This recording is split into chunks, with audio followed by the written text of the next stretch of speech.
And right now at 6 tonight, after nearly 2 years, an admission of guilt from Luigi Mangione this morning in federal court. He detailed how he plotted the death of UnitedHealthcare CEO Brian Thompson before shooting him on a Manhattan sidewalk. We have team coverage for you tonight. Alice Gaynor was inside the courtroom as Thompson's family watched this all unfold. Let's begin with Bauman. She's outside federal court.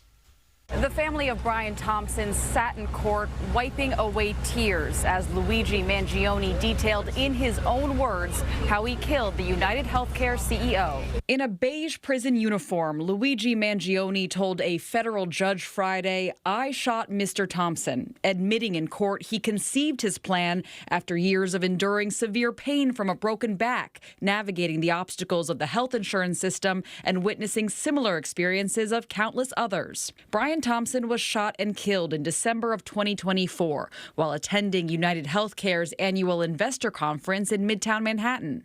Mangione told the judge Friday he had emailed UnitedHealthcare leadership posing as an investor looking for details on the conference. He recounted, "Unlike my previous interactions with insurers, I received an immediate response within an hour." No grievance, political belief, or ideological cause can ever justify murder.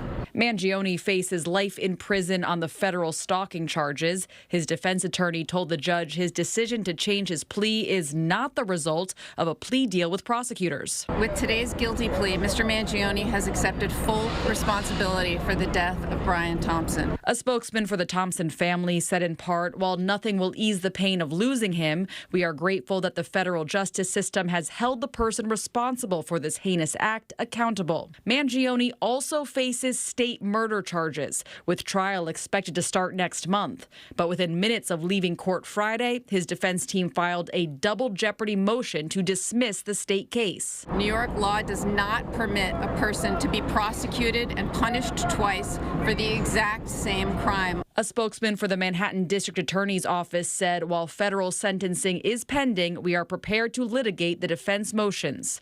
Violence is not a cause. Murder is not a message, and a killer is certainly not a hero. Mangione's sentence now in the hands of the federal judge, with sentencing set for December 18th. Outside the federal courthouse in Lower Manhattan, Bauman, CBS News, New York. And Alice Gaynor joins me now here in studio. Alice, you've pretty much attended every hearing in this federal case and also the state case. So you've seen his demeanor over the past 2 years. What was he like today? So he was pretty much devoid of any emotion. He was very matter of fact when he answered a lot of questions about whether he understood his rights. He gave biographical information about himself. When he was asked if he recently had any alcohol or took any medication or drugs, there was a long pause. He spoke with his attorneys, then said he had taken sleeping medication 2 days ago. And then he, in his own words, as Ali just said, he described what he did. And it is worth pointing out that UnitedHealthcare says he was not even a customer of theirs. Now, speaking of UnitedHealthcare, the victim, the CEO, Brian Thompson, we haven't seen his family in court yet, but they were there today. That must have been very emotional for them. It was. You know, they walked in about 2 rows full of family and friends. You had the U.S. Attorney for the Southern District of New York who sat with them, the head of New York's FBI field office. He also sat with them as well. I did see his mother wiping away tears and lowering her head, and another family member did the same thing.